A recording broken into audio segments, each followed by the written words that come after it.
সামান্য বৃষ্টিতেই জলথইথই অবস্থা স্কুলের। বেহাল নিকাশির জেরে স্কুলে পড়াশোনা কার্যত লাটে। জল পেরিয়ে শ্রেণীকক্ষে পৌঁছাতে না পেরে স্কুলে এসেও ফিরে যেতে হচ্ছে ছাত্রছাত্রীদের। কমছে ছাত্র সংখ্যা, সমস্যা মিড ডে মিল চালু রাখা নিয়েও। পুরাতন মালদাহের শাহপুরের বালশাহাপুর নিম্ন বুনিয়াদী প্রাথমিক বিদ্যালয় বর্ষার শুরুতেই একেবারে বেহাল।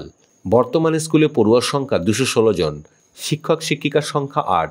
70 বছরের পুরনো স্কুল। অভিযোগ, এতদিন স্কুলে জল নিকাশের জন্য পাশেই একটি কালভার্ট ছিল। সেই কালভার্ট দিয়ে জল গিয়ে পড়ত পাশের নিচু জলাজমিতে, কিন্তু গত 2-3 বছরে সেই জলাজমি ভরাট করেছে জমি মাফিয়ারা। এমনকি কালভার্টের মুখও বন্ধ, আর এতেই জল নিকাশি ভেঙে পড়েছে স্কুলের। সামান্য বৃষ্টিতে হাঁটু জল জমে যাচ্ছে। স্কুলে ঢোকার রাস্তা, খেলার মাঠ সবই জলের তলায়। এর সঙ্গে আশঙ্কা বিষাক্ত সাপ ও পোকামাকড়ের উপদ্রবের। ঝুঁকি নিয়ে ছাত্রদের একাংশ স্কুলে আসছে ঠিকই, কিন্তু নিকাশির সমস্যা না মিটলে নিকট ভবিষ্যতে স্কুল বন্ধ হয়ে যেতে পারে বলেও আশঙ্কা। স্কুল ছাত্র থেকে প্রধান শিক্ষক, এমনকি স্থানীয় বাসিন্দারাও অবিলম্বে স্কুলের উপযুক্ত নিকাশি ব্যবস্থা তৈরির দাবি করছেন। পরিস্থিতি খতিয়ে দেখে ব্যবস্থা গ্রহণের আশ্বাস দিয়েছেন মালদহ প্রাথমিক শিক্ষা সংসদের সভাপতি বাসন্তী বর্মন। এখন দেখার নিকাশি ব্যবস্থা উন্নয়নে আদৌ কোনো পদক্ষেপ হয় কিনা। কি অবস্থা, মানে এখানে জলে ভর্তি হয়ে থাকে, আর আরো যদি বৃষ্টি হচ্ছে তো ঘরের ভিতর জল ঢুকে যেত।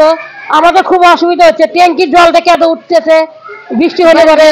আর এই বৃষ্টির মধ্যে আমরা কেমন করে আমরা বাচ্চাদের খেতে দেবো বলেন?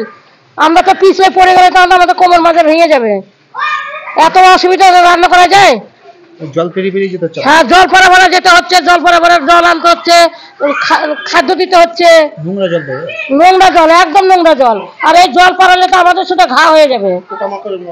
আর এদিকে সাপ চলে আসে, তারপর পোকামাকড়। আর এইটু বাচ্চারা যদি সাপে টাপে কামড় দেয় তখন কি হবে? কি চাইছেন আপনারা?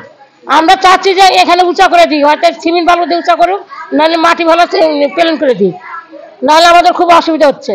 ওখানে জল নিকাশি ব্যবস্থা ঠিক মতো নেই জন্যই ওখানে জলটা, বৃষ্টির জল যেটা হয়েছিল সেটা জমে গেছে, মানে স্কুলের প্রাঙ্গণে জমা হওয়াতে বাচ্চারা এসে ফিরে যাচ্ছে।